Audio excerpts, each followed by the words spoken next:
పవిత్రుడైన దేవునికి మహిమ కలుగునుగాక. ప్రియ స్నేహితులందరికీ దివ్య వాక్యోదయం. ఈనాటి పాఠ్యభాగము 2 తిమోతి 2:21. ఎవడైనను వీటిలో చేరక తన్ను తాను పవిత్రపరచుకొనిన ఎడల వాడు పరిశుద్ధపరచబడి యజమానుడు వాడుకొనుటకు అర్హమైన ప్రతి సత్కార్యమునకు సిద్ధపరచబడి ఘనత నిమిత్తమైన పాత్రయ్యి ఉండును.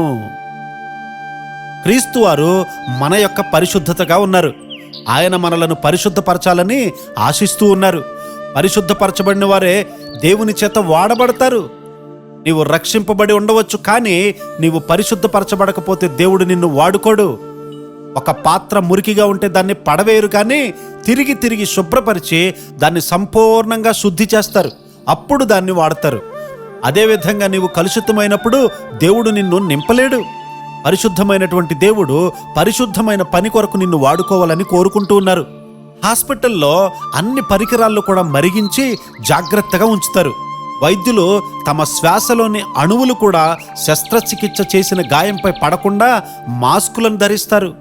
దేవుడు మనల్ని సంపూర్ణంగా పరిశుద్ధపరచాలని కోరుతూ ఉన్నారు. నీవు ప్రసంగ పీఠం మీద ఉన్నప్పుడు నీ కన్నులు పవిత్రంగా లేకపోతే నీవు అక్కడ నిలవబడడానికి కూడా యోగ్యుడవు కాదు. నీ మహిమ కొరకు పాటలు పాడితే నీవక్కడ నిలవబడడానికి అర్హుడవు కాదు. సత్యమందు వానిని ప్రతిష్ఠ చేయుము. యోహాను సువార్త 17:17. యేసుక్రీస్తు వారు చాలా జాగ్రత్తగా వ్యవహరించారు.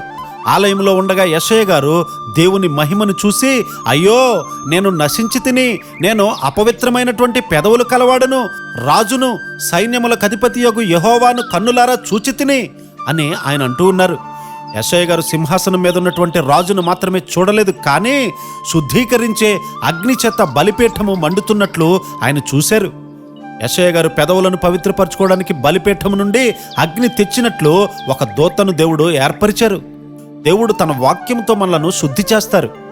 మనము పరిశుద్ధపరచబడకపోతే దేవుని ప్రేమను గ్రహించలేము. అది ఎంతో లోతైనది. ఆయన తన ఆత్మతో దేవుని వాక్యాన్ని మనకు అన్వయిస్తారు. క్రీస్తే ఆయన వాక్యము. సమాధానకర్తయగు దేవుడే మిమ్మును సంపూర్ణముగా పరిశుద్ధపరచబడునుగాక.